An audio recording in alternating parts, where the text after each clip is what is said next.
-2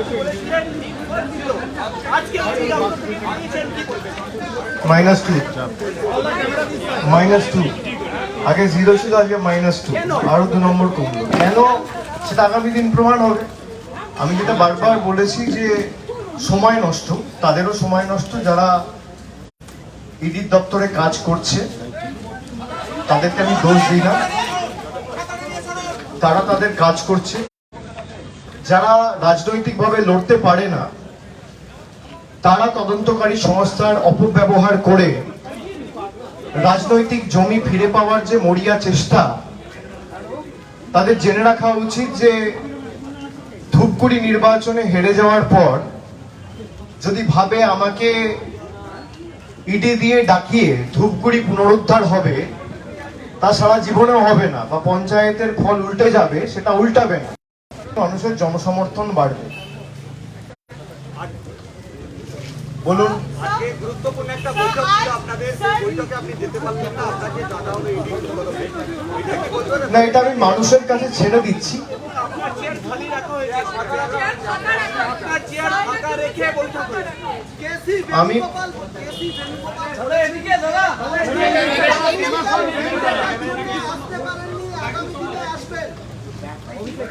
আচ্ছা, এই রিলেটেড আর কারো কোনো প্রশ্ন রয়েছে? আমি একবারে নিয়ে নিচ্ছি। কেসি বেণুগোপাল যখন বলছেন তখন রাজ্যের কংগ্রেস এবং সিপিএম তারা কিন্তু উল্টো কথা বলছে। আমি প্রথমেই বলি যে আপনারা জানেন যে বম্বেতে শেষ যে বিরোধী দলের বৈঠকটি হয়েছিল, সেখানে একটা সমন্বয় কমিটি বা সিট শেয়ারিং বা কোঅর্ডিনেশন কমিটি তৈরি হয়। সেখানে তৃণমূল সহ 14টা দলের প্রতিনিধির জায়গা হয়েছিল এবং 14 জন প্রতিনিধি নিয়ে সেই কমিটি তৈরি হয়েছিল। আমি একজন প্রতিনিধি ছিলাম। সেই কমিটিতে আমার দলের তরফ থেকে আমার নাম মনোনীত করা হয় এবং সব দল ছেড়ে দিয়ে বেছে বেছে কাকে ইডি নোটিশ দেওয়া হলো, আমাকে। যাই হোক, দিয়েছে, ভালো করেছে, কোনো অসুবিধা নেই। কিন্তু কবে দিল? যেদিনকে বৈঠক রয়েছে। বৈঠক রয়েছে 4টের সময় দিল্লিতে। মানে সে বৈঠক যদি আমি পৌঁছাতে চাই বা বৈঠকে যদি আমি অংশগ্রহণ করতে চাই, আমাকে 2টোর মধ্যে দিল্লি পৌঁছাতে হবে। আর আমাকে ইডির কলকাতা অফিসে ডেকে পাঠালো একই দিনে সকাল 11:30। 13 তারিখ না ডেকে যদি 14 তারিখ ডাকতো, আমি বৈঠক করতে পারতাম। যদি 12 তারিখ ডাকতো, আমি বৈঠকে থাকতে পারতাম। যদি 15 তারিখ ডাকতো বা 16 তারিখ ডাকতো, আমি বৈঠকে থাকতে পারতাম। কিন্তু আজকে ডাকার ফলে এটা স্পষ্ট যে ভারতীয় জনতা পার্টি দেখে দেখে কোন রাজনৈতিক দলের প্রতিনিধিকে আটকেছে, বেছে বেছে তৃণমূল কংগ্রেসের প্রতিনিধিকে আটকেছে। তার মানে এটা স্পষ্ট যে ইন্ডিয়া জোট বা এই সমন্বয় কমিটি বা বিরোধী জোট গঠনে তৃণমূল কংগ্রেসের ভূমিকা কি, এবং শুধুমাত্র তৃণমূল কংগ্রেসকেই এরা রুখতে চায় তদন্তকারী সংস্থার নামে সামান পাঠিয়ে, নোটিশ পাঠিয়ে। এটা কার্যত আজকে আরেকবার স্পষ্ট হয়ে গেল। সিনিয়র নেতৃত্ব যারা আজকে মিটিং এ ছিলেন, শরদ পাওয়ার থেকে শুরু করে, সঞ্জয় রাউত থেকে শুরু করে, কেসি বেণুগোপাল থেকে শুরু করে, আমি সকলকে নতমস্তকে বিনম্র চিত্তে আমার কৃতজ্ঞতা, ধন্যবাদ জানাচ্ছি এবং মানুষের কাছে ছেড়ে দিচ্ছি যে যারা রাজনৈতিকভাবে লড়াই না করতে পেরে তদন্তকারী সংস্থার অফিসারদের কাজে লাগিয়ে একটা রাজনৈতিক দলকে এবং তার সার্বিক কর্মসূচিকে মানুষকে অঙ্গীকারবদ্ধ, জোটবদ্ধ করার লক্ষ্যে যেভাবে অবিচল থেকে ইন্ডিয়া কাজ করতে চাইছে, সেই প্রক্রিয়ায় বাধা সৃষ্টি করছে, সেই প্রক্রিয়াকে বাধাপ্রাপ্ত করছে, তার জবাব যেন আগামী দিন মানুষ দেয়। আমি অনুরোধ করব সবাইকে, বিশেষ করে তৃণমূল কংগ্রেসের সর্বস্তরের প্রতিনিধি, কর্মী, সমর্থকদের, যে লড়াইয়ের প্রতি আমরা আরো অঙ্গীকারবদ্ধ হব। নবজোয়ারের সময় আমি যখন কর্মসূচি পালন করছিলাম, আমার যাত্রার মধ্যেখানে সিবিআই আমাকে একদিনের সময় দিয়ে নোটিশ দিয়ে নিজাম প্যালেসে তাদের সদর অফিসে ডেকে পাঠিয়েছিল। আমার কাছে সময় হয়তো ছিল না, আমি একদিন আগে জানতে পেরেছি, আমি সেদিনকে বাঁকুড়ায় ছিলাম। তাও আমি গিয়ে তদন্তকারী সংস্থায় গিয়ে সঠিক সময়ে পৌঁছেছি। খুব সম্ভবত আমাকে 20 তারিখ ডেকে পাঠিয়েছিল আর নোটিশটা সার্ভ করেছিল 18 তারিখ বিকেলে। আর আমি সেদিন গেছিলাম বাঁকুড়ায়। আমি সঙ্গে সঙ্গে কলকাতায় ফিরে এসে পরের দিন নিজাম প্যালেসে গেছি। সেখানেও প্রায় 9 ঘন্টা 9.5 ঘন্টা আমাকে জিজ্ঞাসাবাদ করা হয়েছে। সেখানেও সকাল 11টায় গেছিলাম আর প্রায় 9টা 9:30টায় আমাকে ছাড়া হয়েছিল। যে গিয়ে আবার নবজোয়ার কর্মসূচি যোগদান করলাম, তদন্তকারী সংস্থার সামান কমপ্লাই করে 4 দিন পর আবার সঙ্গে সঙ্গে ইডি নোটিশ পাঠালো। আমি একবারের জন্য তখনই খালি বলেছিলাম যে আমি যেহেতু সামনে পঞ্চায়েত নির্বাচন এবং 8ই মে পঞ্চায়েত নির্বাচন ঘোষণা হয়ে গেছিল, আমি বলেছিলাম যে আমাকে পঞ্চায়েতের পর আপনারা ডাকুন, আপনারা যখন ডাকবেন আমি যাব। পঞ্চায়েতের পর গত 10 তারিখ সামন ইস্যু করে আমাকে আজ অর্থাৎ 13 তারিখ, যেদিনকে ইন্ডিয়ার কোঅর্ডিনেশন কমিটির বৈঠক, সেদিনকে সকাল 11:30টায় ইডির সদর দপ্তরে আসার জন্য সমন জারি করা হয়। আমি চাইলে আমাকে অনেকে বলেছিল যে আপনার তো কর্মসূচি ঠিক করা আছে, আপনার তো দিল্লি যাওয়ার কথা। এমনকি অন্যান্য রাজনৈতিক দলের প্রতিনিধি যারা কমিটির মেম্বার, তারাও একাধিক সহকর্মীরা আমার সাথে ফোনে যোগাযোগ করে, ফোনে কথা হয়। তারা আমাকে অনুরোধ করে যে আপনি ইডির অফিসে যাবেন না, আপনি আমাদের বৈঠকটায় আসুন। আমি তাদের অনুরোধ করি যে আমি তাদের কাছে ক্ষমা চেয়ে বলি যে আপনারা থাকুন, আপনারা কমিটির বৈঠক চালান, দয়া করে মিটিং পোস্টপোন বা ক্যান্সেল করবেন না। তার কারণ বৃহত্তর মানুষের স্বার্থে আপনারা লড়াই করছেন, আর আমার লড়াইটা আমি নিজে লড়ে নেব। আমি ইডির অফিসে যাব, আমাকে যা প্রশ্ন করবে, আমার লুকানোর কিছু নেই, আমার ঢাকার কিছু নেই, আমার ধামা চাপা দেওয়ার কিছু নেই। আমাকে যা প্রশ্ন করবে আমার উত্তর তৈরি, আমি উত্তর দিয়ে দেবো, আগেও দিয়েছি, আবার দেবো, ভবিষ্যতেও যদি ডাকে আমি আসবো, সহযোগিতা করব, এটা আমার কর্তব্য। ঠিক একইভাবে আমি ইডি অফিসে এসেছি, সকাল 11:30টায় এসে পৌঁছেছি, আপনারা দেখেছেন। আমাকে যা যা প্রশ্ন করেছে, আমি প্রত্যেকটা প্রশ্নর আমার যতটুকু জানার কথা, বলার কথা, আমি নিশ্চিতভাবে সহযোগিতা করে প্রত্যেকটা প্রশ্নের উত্তর দিয়েছি। এবং আমি বলেছি আগামী দিনও যদি আপনাদের দরকার হয় জানাবেন, আমি আসব। আমি কোথাও যাচ্ছি না। আর 9 ঘন্টার জায়গায় যদি আপনি ভাবেন যে 24 ঘন্টা জেরা করে অভিষেক বন্দ্যোপাধ্যায়ের মেরুদণ্ড বিক্রি হয়ে যাবে, আমাকে টানা 48 ঘন্টা জেরা করলেও বা 72 ঘন্টা জেরা করলেও বা 96 ঘন্টা জেরা করলেও আমার এতটুকু কিছু যায় আসে না। তার কারণ আমরা বারে বারে বলে এসেছি, আবার বলছি, আর যাই হোক, বাংলার মানুষ নিজের মেরুদণ্ড দিল্লির নেতা বা বহিরাগতদের কাছে বিক্রি করতে জানে না।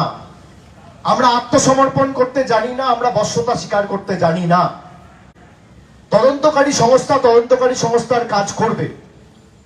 কিন্তু আজকে আমি যদি জিজ্ঞেস করি, গত জুলাই মাসে 2022 সালের 22শে জুলাই খুব সম্ভবত, বা 23শে জুলাই পার্থ চ্যাটার্জি অ্যারেস্ট হয়েছিল। প্রায় 14 মাস হয়ে গেছে। আপনি বলুন কি হয়েছে?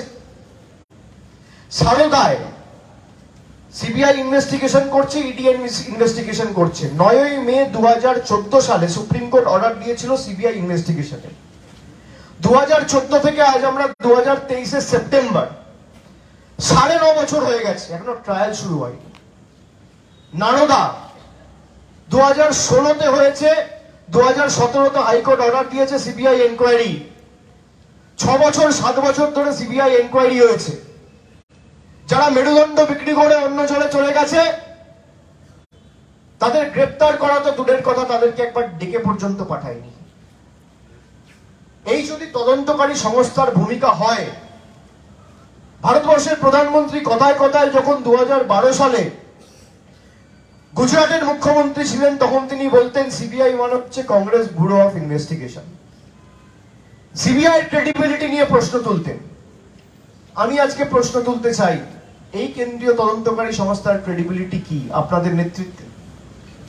9 বছর ধরে একটা তদন্ত চলছে, তদন্তের নামে আপনারা দিনের পর দিন, মাসের পর মাস, বছরের পর বছর লোককে জেল কাস্টাডিতে রাখছেন, হেফাজত চাইছে। সেন্ট্রাল গভর্নমেন্টের লয়ার কাউন্সিলরা গিয়ে কোর্টে প্লিড করছে। আমি আজকে আপনাকে জিজ্ঞেস করতে চাই, প্রায় 9 বছর ধরে সুদীপ্ত সেন কাস্টাডিতে কটা লোক সারদার টাকা ফেরত পেয়েছে? প্রায় 14 মাস ধরে পার্থ চট্টোপাধ্যায় জেলে। আপনি বলুন কি সুরাহা হয়েছে? কে ন্যায় বিচার পেয়েছে এই তথাকথিত শিক্ষা দুর্নীতিতে? এই যে অ্যালেক্স স্কুল এডুকেশন স্ক্যাম কথাটা ব্যবহার করা হচ্ছে, কে বিচার পেয়েছে? আমাদের কাছে এটা অত্যন্ত বেদনাদায়ক, দুর্ভাগ্যজনক যে যাদেরকে টিভির পর্দায় ক্যামেরার সামনে হাত পেতে ঘুষ নিতে দেখা যায় বা টাকা নিতে দেখা যায়, তাদের জন্য কোনোদিন হাইকোর্ট মন্তব্য করে না যে এদেরকে ডাকা হচ্ছে না কেন। যার বিরুদ্ধে কিছু নেই, খালি তাকে রাজনৈতিকভাবে লড়াই না করতে পেরে তাকে তদন্তকারী সংস্থাকে দিয়ে হেনস্থা করার জন্য কেউ কেউ কি ভূমিকা নিয়েছে আমি তাদের নাম না নিয়েই বা বলবো। মহামান্য বিচারপতির একটা নির্দেশ ছিল যে অভিষেক বন্দ্যোপাধ্যায়কে ডেকে পাঠান। তদন্তকারী সংস্থা ডেকেছে, আমি এসছি, কোঅপারেট করেছি। আমি অনুরোধ করব তদন্তকারী সংস্থাকে যে আমার স্টেটমেন্ট সেই বিচারপতির সামনে জমা করা হোক, বা অন্য কোঅর্ডিনেট বেঞ্চে যেখানে মামলা চলছে সেখানে আমার স্টেটমেন্ট জমা করা হোক।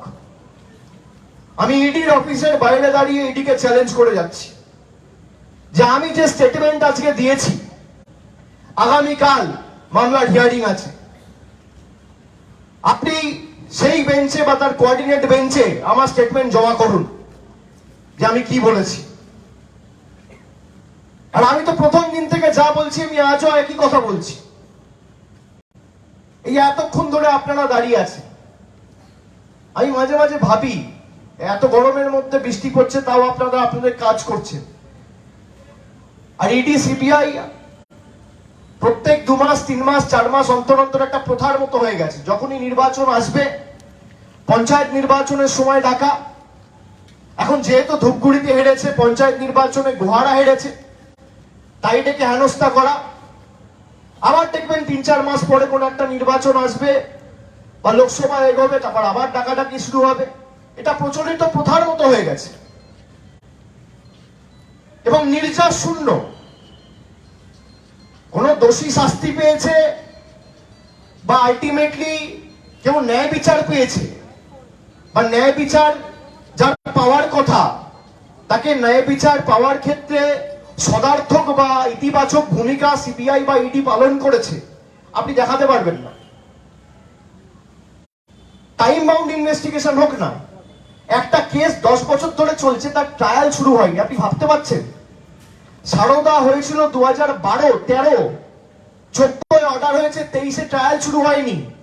তার মানে এডুকেশন স্ক্যামের ট্রায়াল শুরু হতে হতে 2034, 35, 36। আপনি বিচার পাবেন কোত্থেকে?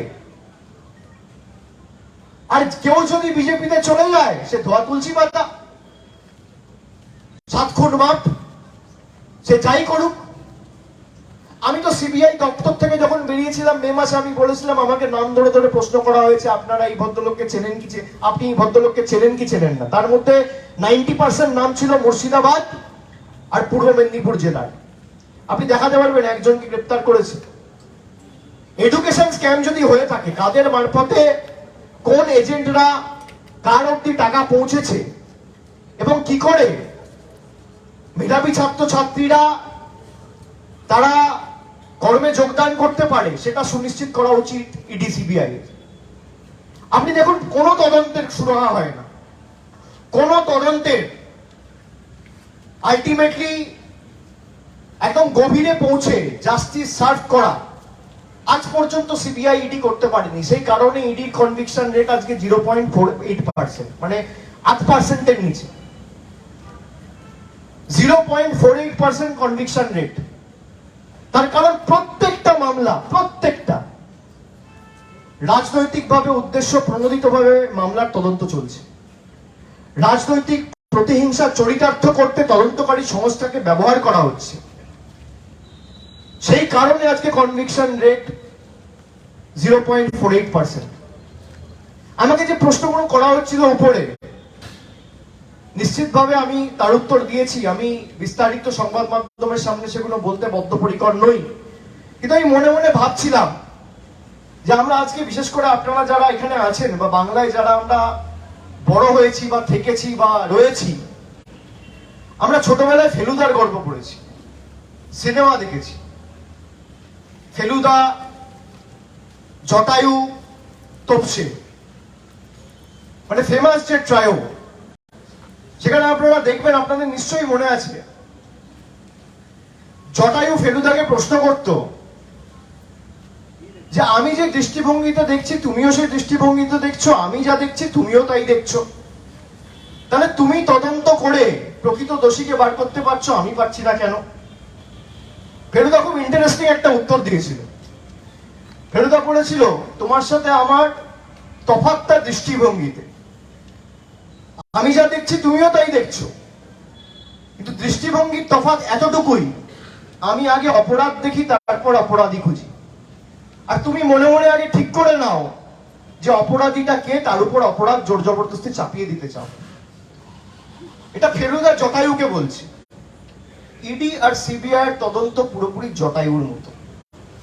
এরা আগে থেকে অপরাধী ঠিক করে নেয় মনে মনে, যে এই ভদ্রলোক বা এই ভদ্রমহিলা বা এই লোক বা এই যুবক বা এই যুবতী, এর মাথার উপর চাপিয়ে দিতে হবে, তারপরে অপরাধ সাজানোর চেষ্টা করে। সেই জন্য কোনোদিন সুরাহা হয় না। আর আমি তো চ্যালেঞ্জ করেছি, আমি আজও বলছি, আমার বিরুদ্ধে কিছু থাকলে আপনি ফাঁসির মঞ্চ তৈরি করুন, আমি গিয়ে মৃত্যুবরণ করবো। 2020-তে বলেছিলাম, 21, 22, 23, 24, 25, 26 যতদিন বাঁচবো একই কথা বলবো। অভিষেক বাবু, একটাই প্রশ্ন, আপনি বলেছিলেন প্রতিশ্রুতি দিয়ে প্রতিশ্রুতি রাখার নাম, দলের নাম তৃণমূল কংগ্রেস। আপনি 1 বছর আগে এসএলএসটি চাকরি প্রার্থীদের প্রতিশ্রুতি দিয়েছিলেন, আজও তারা রাস্তায়। 2016 সাল থেকে 2023 সাল 24 সাল সবাই রাস্তায়, সবাই আপনি ছিলেন সেই মিটিংয়ে? তারা তো বলেছেন, আপনি ছিলেন সেই মিটিংয়ে? তারা বলেছে আমি প্রতিশ্রুতি দিয়েছি আমি চাকরি দেবো, আমি চাকরি দেওয়ার অথরিটি। আপনি সাংবাদিকতা করেন, আপনার এতটুকু বুদ্ধি নেই চাকরি দেওয়ার অথরিটি আমি? আপনি তো মিটিং করেছিলেন। মিটিং করেছি মানে প্রতিশ্রুতি দিয়েছি? আপনি তো দিয়েছিলেন। আমি প্রতিশ্রুতি দিলে, শুনুন, আমি প্রতিশ্রুতি দিলে সামনাসামনি দিই, সংবাদ মাধ্যমের সামনে দিই। ধূপগুড়িতে প্রতিশ্রুতি দিয়েছিলাম, পালন হয়েছে? 2021 সালে পালন হয়েছে? 2021 সালে ডবল ডবল চাকরি আপনি প্রতিশ্রুতিতে এসেছিল তৃণমূল কংগ্রেসের তরফ থেকে। আমি বলেছিলাম ডবল ডবল চাকরি? তৃণমূল সুপ্রিমো বলেছিলেন ডবল ডবল চাকরি। চাকরি হচ্ছে না? চাকরি প্রার্থী আপনি তাহলে বাংলা চাকরি করছেন কোথেকে? আপনার চ্যানেল, আপনার চ্যানেল গুজরাটে কেন খুলতে পারেনি? গুজরাটে চাকরি নেই, বাংলায় সংবাদ মাধ্যম খুলেছেন কেন? বাংলায় চাকরি আছে বলে চাকরি পেয়েছেন। রিপাবলিক বাংলা, রিপাবলিক গুজরাটি হয়নি কেন? রিপাবলিক মধ্যপ্রদেশ হয়নি কেন? যেদিনকে হবে সেদিনকে কথা বলবেন। বাংলায় সুযোগ রয়েছে, বাংলায় সুযোগ রয়েছে বলে আপনি চাকরি পাচ্ছেন, ঠিক আছে?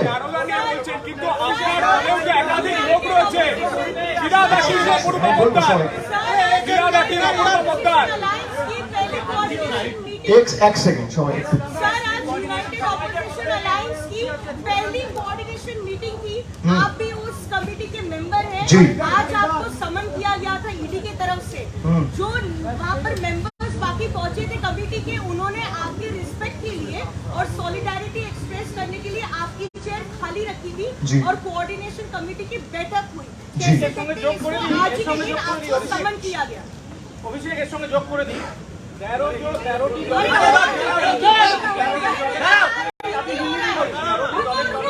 अच्छा मैं बोले दीजिए, बुझे गए, बोले दीजिए।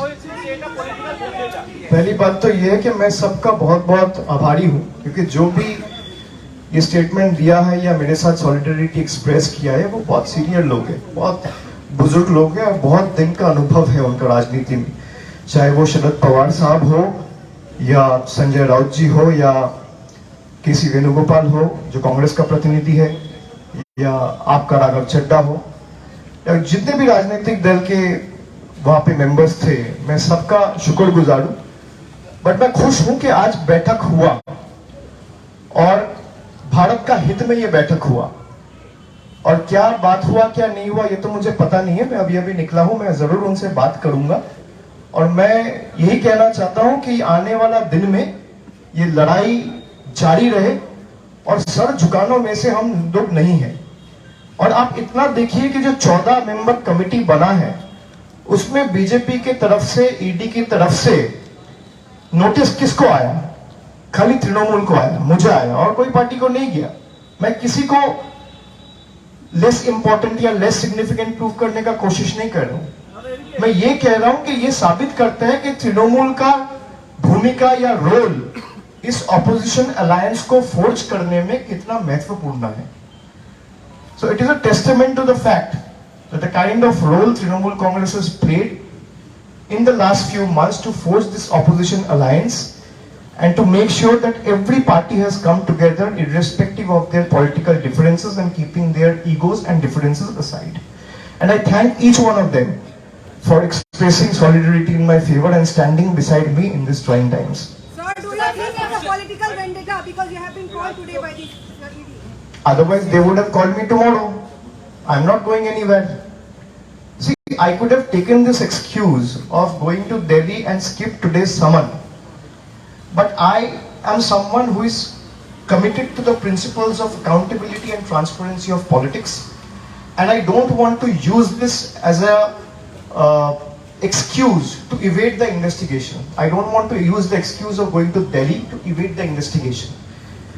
I have done my duty. I have come to the ED office, joined the investigation, face the questions, answer to the best of my abilities to the questions that were asked to me. And eventually I have also assured them that every time they called me, I will come and answer and cooperate with the probe and the investigating agencies and the officers to the best of my understanding and abilities. একটা হচ্ছে আপনি যখন কেসি বেণুগোপাল যখন এটা বলছেন যে political vendetta আপনাকে নিয়ে, বা ডি রাজা ওখানে মিটিং আছেন, সেখানে রাজ্যের এখানে কংগ্রেস এবং সিপিএম ঠিক উল্টো কথা বলছে, এটা কেন? মানে এই দুটো দেখুন, কেসি বেণুগোপাল হচ্ছে কংগ্রেসের জেনারেল সেক্রেটারি, খুব সম্ভবত ইনচার্জ অফ অর্গানাইজেশন। এবার সে এক কথা বলছে, এখানে নেতৃত্ব এক কথা বলছে, যেটা আপনি বলছেন আমি এখনো পর্যন্ত দেখিনি, আমি জানিও না, আমি তো ভিতরে ছিলাম। আমি তদন্তকারী সংস্থার অফিসারদের সাথে তদন্তে সহযোগিতা করা আমার সীমাবদ্ধ এখতিয়ার অনুযায়ী চেষ্টা করেছি, সুতরাং বাইরে কি হয়েছে কি না হয়েছে আমি জানি না। কিন্তু যদি এটা হয়ে থাকে এটা তাদের দলের অভ্যন্তরীণ ব্যাপার, আমি কি বলতে পারি এটা নিয়ে। তারা যদি তাদের পার্টির লিডারশিপকে ডিফাই করে, এটা তো আমার কিছু করার নেই। এতে কংগ্রেসের দলীয় শৃঙ্খলা কোথায়, সেটা কংগ্রেস ন্যায় বিচার করুক, আমি কি বলতে পারি। যদি তৃণমূলের হতো তাহলে আমি উত্তর দিতে পারতাম, তৃণমূলের তো হয়নি। সিপিএম এর হলে সিপিএম উত্তর দেবে, কংগ্রেসের হলে কংগ্রেস উত্তর দেবে। কয়েকদিন আগে ইডির তরফে একটা প্রেস রিলিজ জারি করা হয়েছে, একটা কনফিউশন তৈরি হয়েছে যে আপনি সিইও লিপস এন্ড বাউন্স, এটা কনফিউশন একটু ক্লিয়ার করে দিন। এক, দ্বিতীয় এই বিষয় নিয়ে আমি বলছি, আমাকে যা প্রশ্ন করেছে আমি ভিতরে উত্তর দিয়ে এসেছি, এবং যেহেতু আমি উত্তরগুলো দিয়েছি, আমি এই বিষয় নিয়ে কোনো মন্তব্য সাংবাদিকদের সামনে করব না। আমি এখনো ওই পদে আছি এবং আমি আবার দায়িত্ব নিয়ে বলছি, আপনাদের মধ্যে বেশ কিছু সংবাদ মাধ্যম এমন করে একটা হাওয়া তৈরি করছেন যে লিপস এন্ড বাউন্সে এসএসসি দুর্নীতির টাকা ঢুকেছে। 10 পয়সা প্রমাণ করুন, 10 পয়সা প্রমাণ করতে হবে। আমি দায়িত্ব নিয়ে বলছি 10 পয়সা। কারণ একই প্রশ্ন, এই লিপস এন্ড বাউন্সের আজকে যে প্রশ্নগুলো করা হয়েছে, আমাকে 2 বছর আগে একই প্রশ্ন করা হয়েছে। একই প্রশ্ন আপনি কয়লা দুর্নীতিতে করছেন, একই প্রশ্ন আপনি ক্যাটেল স্ক্যামে করছেন, একই প্রশ্ন আপনি এসএসসি স্ক্যামে করছেন। মানে আপনারা দেখাতে চাইছেন যে প্রসিডস অফ ক্রাইম, একটাই টাকা 3টে কেসে জড়িত। এটা তো হতে পারে না। একটা সন্তানের 3টে মা হতে পারে না, একজনের গর্ভ থেকেই তো জন্মাবে। এটা তেমনই ব্যাপার। আপনি একটা পেমেন্ট বা একটা ট্রানজাকশন, সেটা আপনি কখনো কয়লায় করাতে চাইছেন, কখনো গরুতে করাতে চাইছেন, কখনো এসএসসিতে করাতে চাইছেন। So basically it's like shooting in the dark, ঢিল মেরে দেখা, যেটা আমরা বাংলায় বলি। কিন্তু 10 পয়সার দুর্নীতি আমি আজও বলছি ইডিকে প্রমাণ করতে হবে, এবং যদি প্রমাণ করতে চায় তাহলে ট্রায়াল শুরু করতে হবে।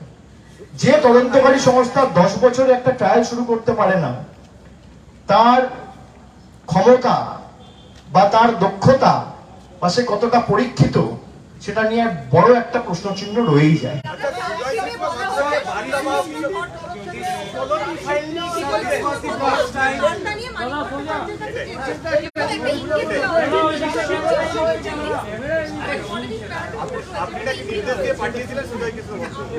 ইডির দায়িত্ব প্রমাণ করা, ইডি করে দিক, আমাকে ডাকতে হবে না, ফাঁসির মঞ্চ এখানে তৈরি করুক।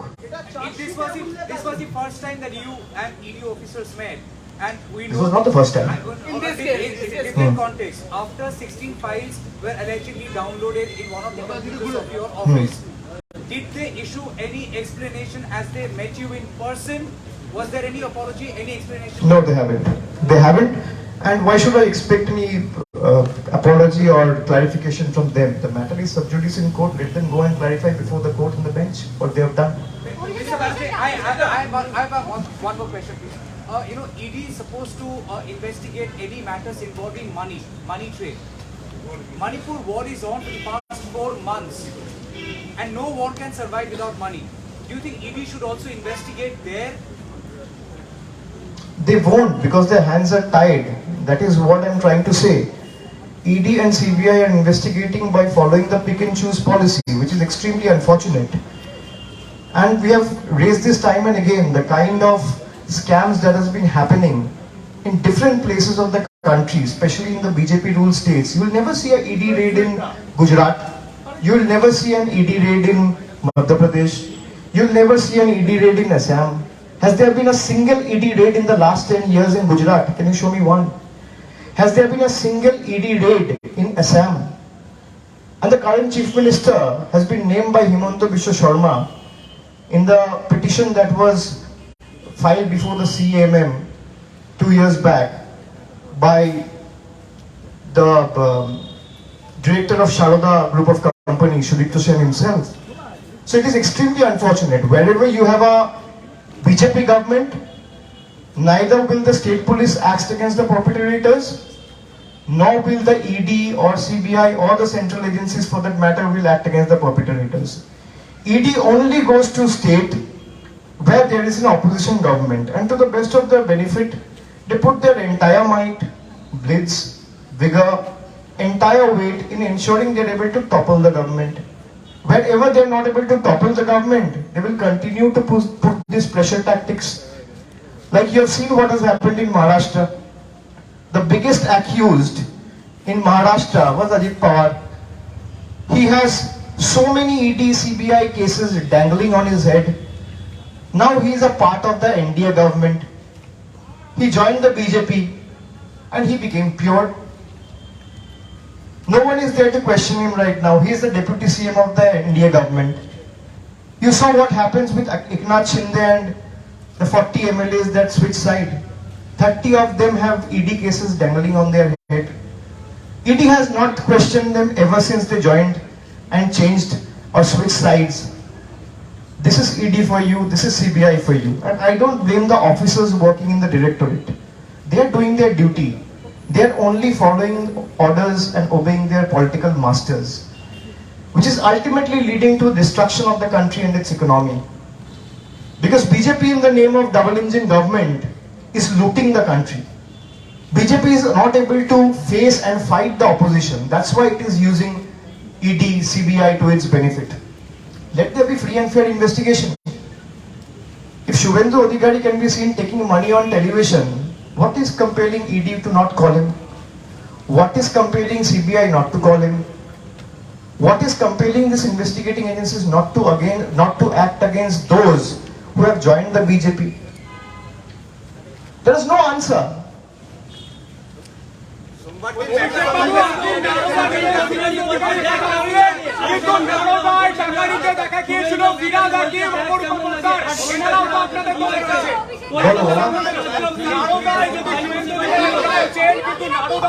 আমি আমাদের দলের যারা আছে সবাইকে অ্যারেস্ট করা হোক, শুভেন্দু অধিকারীকে দিয়ে শুরু করা হোক। আমি টুইট করেছি, দেখে নিও।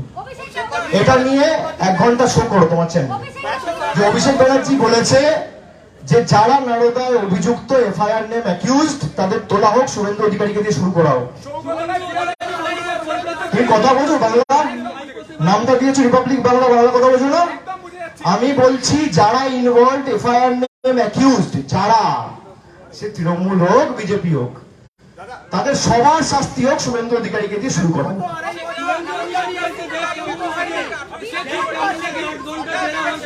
এর একটা কথা একজন একজন করে বলো না, শুনতে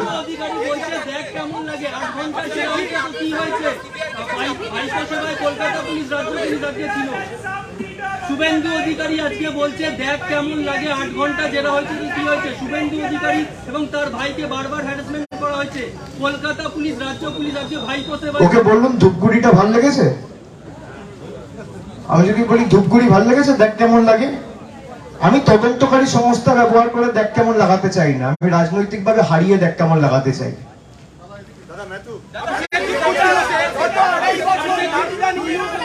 अभिषेक जी, कुछ दिनों से आपका जो कार्यक्रम है वो डेस्टिनेशन टारगेट किया जा रहा है। नौजवान में हम लोगों ने देखा, आज भी हम लोगों ने देखा, और आने वाले समय में आपने दिल्ली चलो का आह्वान किया है। आपको लगता है कि 2 या 3 अक्टूबर को जब दिल्ली चलो का आह्वान होगा उस समय भी आपको नोटिस की जा सकती है, बुलाया जा सकता है? वो तो कह नहीं सकते, लेकिन अभी तक तो परमिशन ही नहीं मिला है। हम लोग तो अप्लाई कर चुके हैं, 2-3 चिट्ठियां भी भेज चुके हैं उसका फॉलोअप करने के लिए। उसका भी कोई रिप्लाई अभी तक आया नहीं है।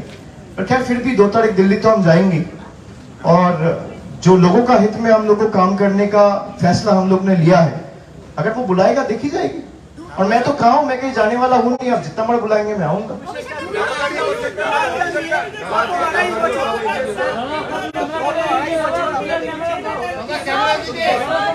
अरे প্রশ্নটা তো শুনি, তারপর তো ক্যামেরার দিকে। জিজ্ঞাসাবাদ করা হয়নি, হঠাৎ ভোটের আগে ম্যাথিউ স্যামুয়েলকে 2.5 বছর পর আবার করা হয়েছে সোমবার দিন 10:30 আসতে পারে সিবিআই। আর সেটা আমি সংবাদ মাধ্যমে দেখলাম, খুব সম্ভবত গতকাল আপনারা ব্রেক করেছেন। এটা কি হবে? Ultimately zero. তো 7 বছর ধরে তদন্ত চলছে, 7 বছর ধরে তদন্ত চলছে, নারদা তদন্ত। কি হয়েছে? সুতরাং ম্যাথিউ স্যামুয়েলসকে জেরা করেছে বা সামান পাঠিয়ে আসতে বলেছে 2-4 দিন বাজার গরম করার জন্য। শুনুন, সুদীপ্ত সেন নিজে বলেছে শুভেন্দু অধিকারী আমার থেকে টাকা নিয়েছে, তারপর তাকে অ্যারেস্ট করা দূরের কথা, একবার ডাকেনি। এই সমস্ত কেসগুলোতে যখন যারা টাকা নিয়েছে বা মানুষকে প্রতারিত করেছে নিজের পকেট ভরতে, তারা গ্রেপ্তার হবে, তখন বুঝতে পারবো এই তদন্তকারী সংস্থাগুলো নিরপেক্ষ। সুতরাং ডাকা হয়েছে 2-4 দিন বাজার গরম করার জন্য, আর কিছুই না। আপনি বলুন না, নারদা তো আলটিমেটলি সবাই দেখেছে, এখানে তো ইনভেস্টিগেশনের কি আছে? তো টিভির পর্দায় সবাইকে টাকা নিতে দেখা গেছে, তো অস্বীকার করার জায়গা নেই। আপনি অস্বীকার করবেন কি করে? আমি একটা কথা বলছি, সেটা ভুল হতে পারে বা ঠিক হতে পারে। আপনি একটা কথা বলছেন, সেটা ঠিক হতে পারে, ভুল হতে পারে। আমি টিভির পর্দায় ভিডিওতে যা দেখছি সেটা কোনদিন ভুল হতে পারে? সেটা তো ভুল হতে পারে না। তো তারপরও যারা একটা সামান পাঠিয়ে তাদেরকে ডাকে না, তার কারণ তারা বিজেপিতে চলে গেছে। আপনি কি করে এদের থেকে এক্সপেক্ট করবেন যে এটা নিরপেক্ষভাবে কাজ করবে, বা এদের থেকে আপনি প্রকৃত জাস্টিস এক্সপেক্ট করবেন? এটা কার্যত অসম্ভব।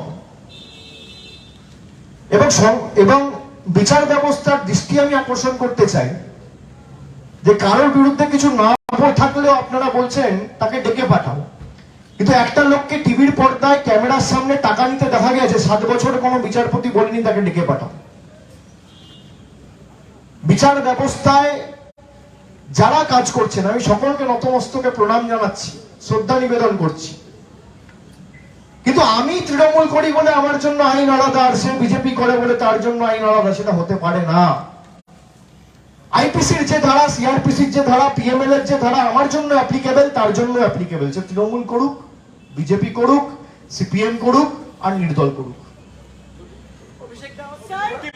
সুতরাং নিরপেক্ষ ভূমিকা পালন করার জন্য আমি অনুরোধ করব, সংবাদ মাধ্যমকেও করব, আর বিচার ব্যবস্থাকেও করব। কিন্তু আপনি কি এখনো সিইও পদে আছেন? বললাম তো।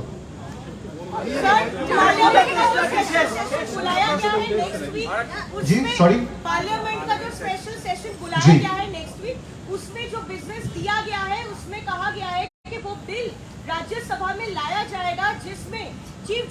इंडिया को एक्सक्लूड किया जाएगा सिलेक्शन प्रोसेस से, जिसे सेंट्रल इलेक्शन कमीशन की अपॉइंटमेंट होती है, वो मेंशन किया गया है, स्पेशल सेशन में लाया जा रहा है। फिर how do you react to that? See, until and unless I go through the bill, जब तक आप देखोगे नहीं आप बात नहीं कर सकते हो। तो बिना पढ़े, बिना समझे, बिना सोचे कुछ ऐसे टिप्पणी नहीं किया जा सकता अचानक।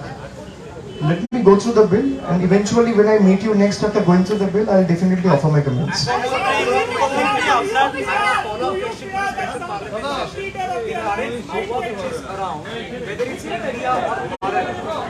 This is nothing, I'm telling you, this is just a distraction orchestrated by the BJP to divert and shift attention from the pertinent issues.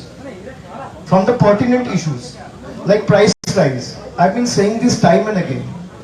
This entire India versus Bharat narrative and the discourse that BJP is trying to create, they are just trying to create it to make sure that the population or the populace at large is engaged in this debate and they ignore the more pertinent issues in the country, like price rise, like inflation, like communal hatred, like India's economy in shambles. These are the more like border disputes. China has released a map which has subsumed almost 95% of Arunachal Pradesh. Is BJP discussing? They boast about nationalism, that they are the biggest nationalist in the country. Have you seen the Prime Minister uttering a word? They have not uttered a word. And when are you, this is the same government who gave an affidavit 4 years back before the Supreme Court that we cannot change the name of India to Bharat. Now they are very conveniently using Bharat just because opposition alliance have been named as India. What they don't realize is if 37% of the country has voted in favor of BJP, 63% of the country, you call it Bharat, you call it India, you call it anything you want. But the fact remains that 63% of the country, and this number will go bigger and higher in the days to come, have voted against you and will continue to vote against you. Will opposition regard the issue of Manipur once again, be it Bharat or be it India? In India's Manipur and in Bharat. Definitely. Whatever is happening in Manipur is extremely unfortunate and we will definitely take it up.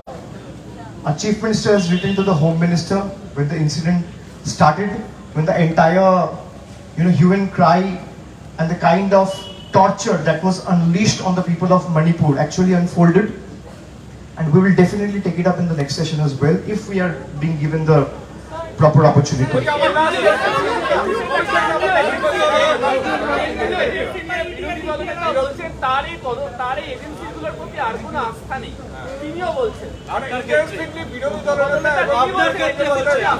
আস্থা রাখতে বলুন, আগামী দিন India সরকার আসবে আর উনি গ্রেফতার হবে। উনি আস্থা না রাখলে কি করে হবে? বিজেপি থাকবে না, ইডি থাকবে, সিবিআই থাকবে, ভারতবর্ষের সংবিধান থাকবে। কেন্দ্রীয় তদন্তকারী সংস্থার উপর আস্থা রাখতে বলুন। এতদিন আস্থা ছিল না, এবার আস্থা রাখতে হবে, কারণ এবার আর ইন্ডিয়া না, ইন্ডিয়া সরকার হবে।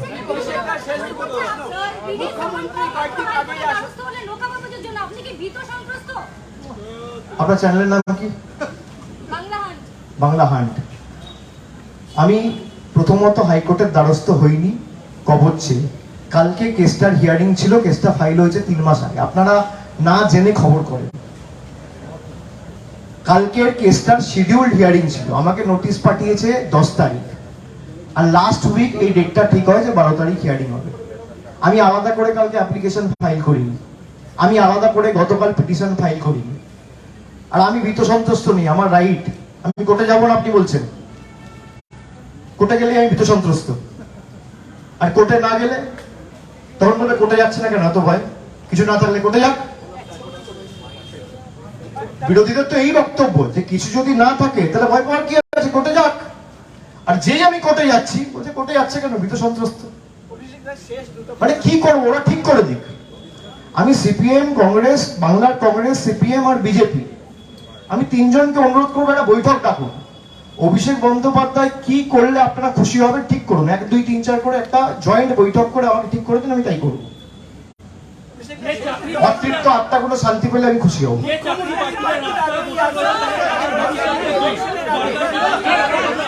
তাদের ভবিষ্যৎ সুনিশ্চিত করতে গেলে সিবিআইডি কে নিরপেক্ষভাবে কাজ করতে হবে। রাজ্য সরকারের হাত বাঁধা, তদন্ত চলছে, হাইকোর্টে মামলা সাবজুডিস। যদি তদন্ত ঠিক না হয় তারা কোনোদিন বিচার পাবে না। আর তদন্ত রাজনৈতিকভাবে প্রভাবিত, এটা অত্যন্ত দুর্ভাগ্যজনক। আমি এটাই এতক্ষণ ধরে বলছি বা আপনাদের বোঝানোর চেষ্টা করছি।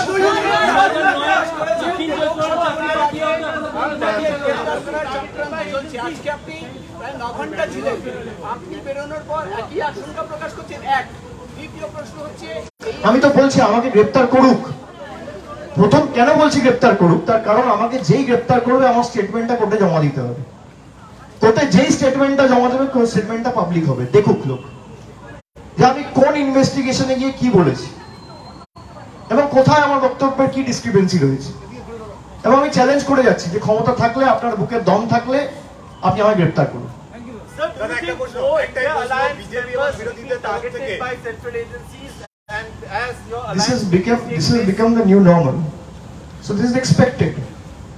This is a testament to the fact that BJP is not able to take on its political opponents and fight it politically. That's why they are taking the help of the investigating agencies and unleashing them. Otherwise, why will you use political agencies only in opposition rule states? This is the simple thing I want to understand. You tell me, Nirav Modi has made a scam of 15,000 crores. You saw the Hindenburg reports of Adani. You saw how he has flouted the SEBI guidelines. You saw the kind of fake companies that he created in different countries to invest in stocks. What is EDCBI doing? And those scams are to the quantum and volume of 1 lakh crore. 1 lakh. It's not 1 crore, 2 crore. It's not 5 crore, 10 crore. It's 1 lakh crores. And where does Adani stays? He hails from Gujarat. There is no CBI raid in Gujarat. There is no ED raid in Gujarat. There is no, you know about the Mundra port that, drugs or substances that was generally banned was seized to the tune of 8,500 crores. Has there been any investigation after that? No. Where is Mundra port? Where is Mundra port? Gujarat. Has there been any CBI ED raid or case or summons going to different people in Assam? No. What about Maharashtra? Ajit Pawar and his entire gang shifted side, jumped from, the MVA dispensation to the BJP ruled NDA. They're all walking away scot-free. Nobody is there to question him. This is the plight of the country. This is the situation of the country. Anyone who has committed murders, crimes, any kind of irregularities, financial irregularities, you do whatever you want. Just go and join BJP. There will be no one to touch you. You will walk away scot-free. That is the new normal. And it's unfortunate. But having said that, I truly believe that eventually this precedence will end. Because ultimately in a democracy, it's not the political party or the organization who has the last word. It's the people of the country. So if 100 crore people decide unitedly that we will oust them from power and vote for a better government who will not talk about communal bigotry or communal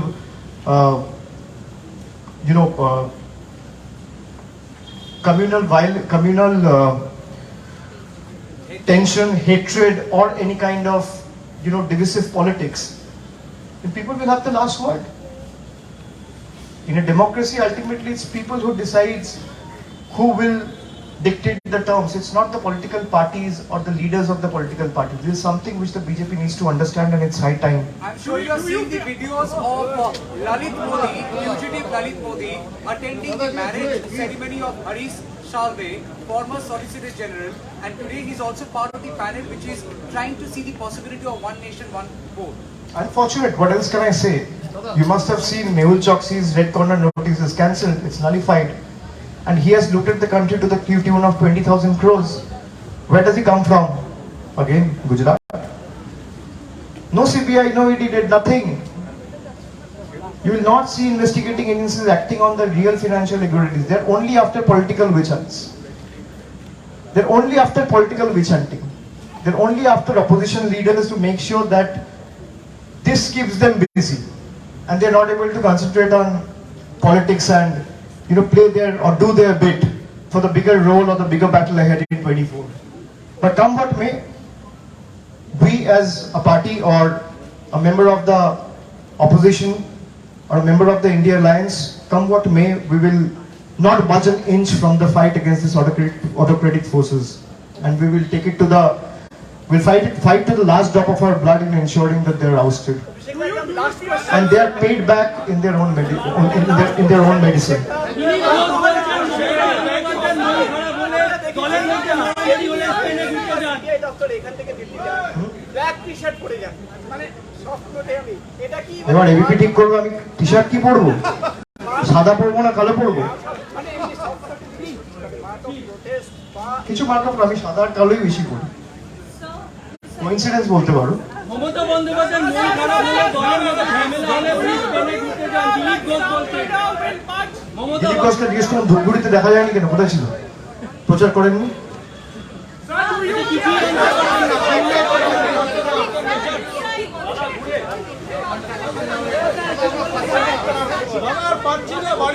আমাকে এই বিষয়ে যা প্রশ্ন করা হয়েছে আমি তদন্তকারী সংস্থাকে বলে এসেছি, উত্তর দিয়ে এসেছি।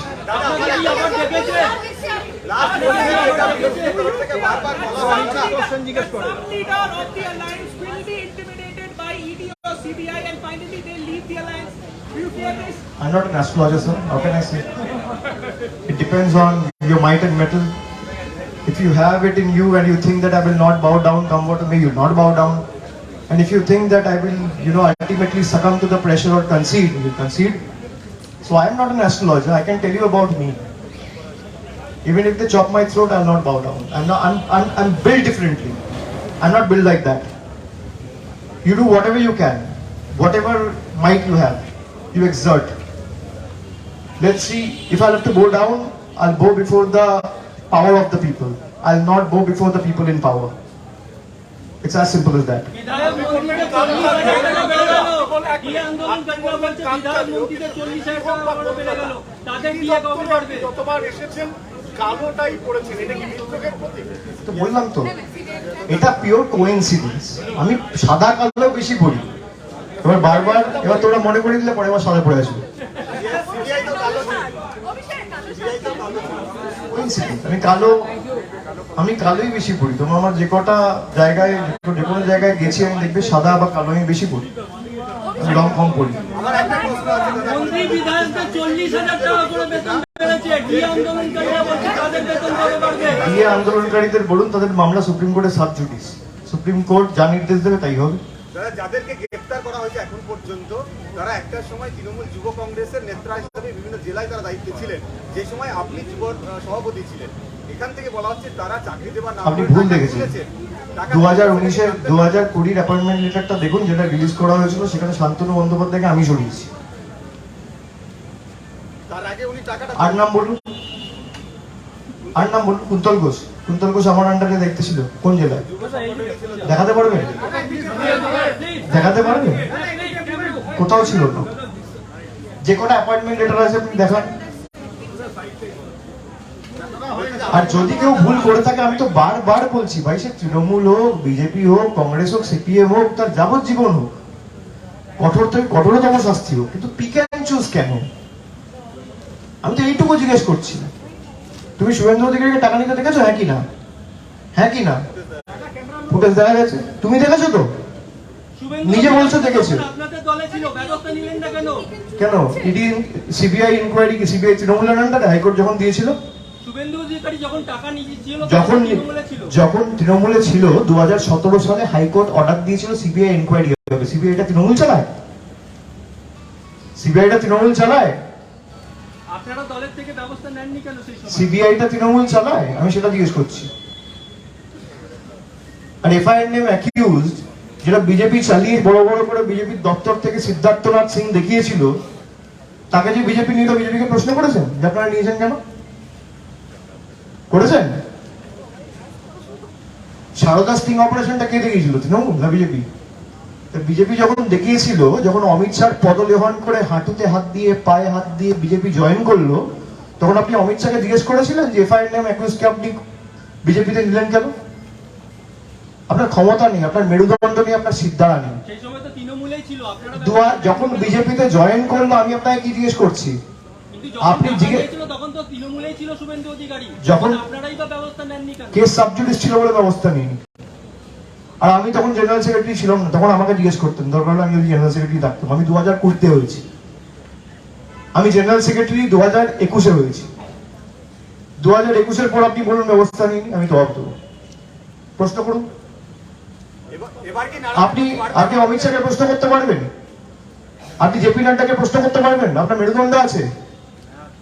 আছে? আছে?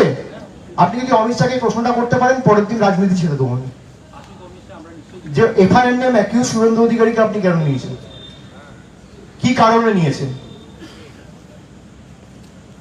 আপনি যে দৃঢ়তা নিয়ে আমাকে প্রশ্ন করছেন, একই দৃঢ়তা নিয়ে প্রশ্ন করতে হবে। কিন্তু এই যে 5-6 বার ধরে কেন করেননি 5-6 বার ওনাকেও জিজ্ঞেস করতে হবে। যদি আপনি একই দৃঢ়তা নিয়ে আর একই মানসিকতাকে নিয়ে অমিত শাহকে প্রশ্ন করতে পারেন, আমি রাজনীতি ছেড়ে দেবো। আপনার চ্যানেলের নাম কি? রিপাবলিক? দি 24 ঘন্টা। দি 24 ঘন্টার তরফ থেকে কি জিজ্ঞেস করবেন? আমার কাছে জিজ্ঞেস করবেন পরের দিন যে আপনি বলেছিলেন আমরা প্রশ্ন করেছি, একই দৃঢ়তা নিয়ে।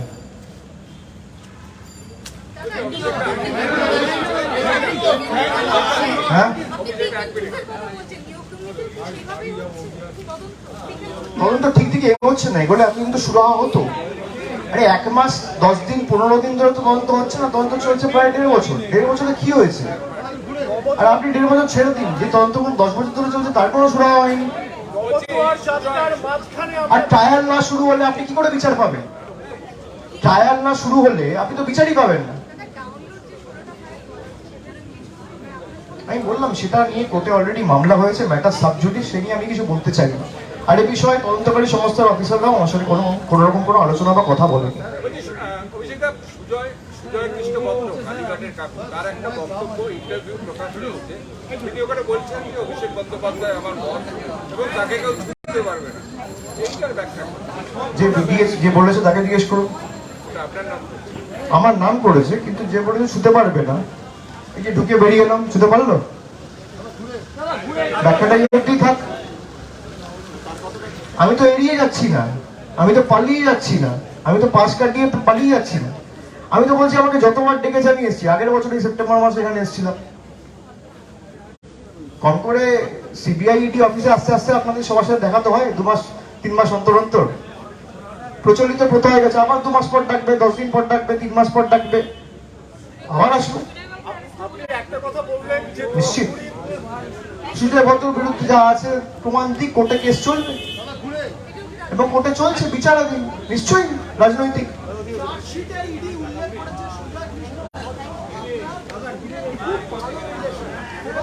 তাহলে ইডিকে বলুন আমায় অ্যারেস্ট করতে, ইডি ছাড়ছে কেন? আর ইডি আমার বিরুদ্ধে এভিডেন্স থাকলে কোর্টে জমা দিচ্ছে না কেন?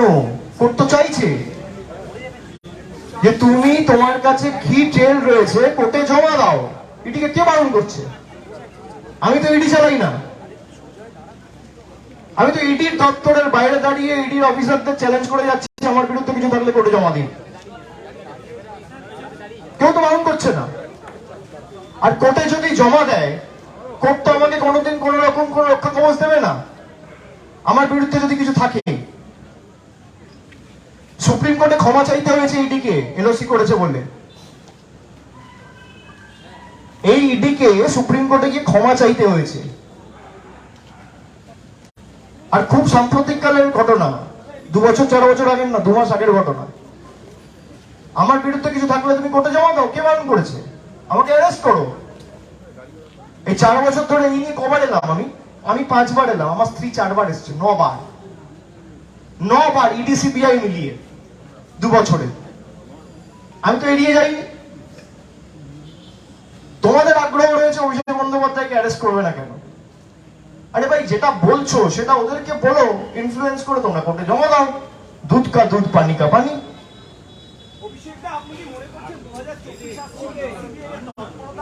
এই একই প্রশ্ন করে যাচ্ছে। আসছি, থ্যাংক ইউ, দেখা, সবাই সাবধানে বাড়ি যাও। Many thanks.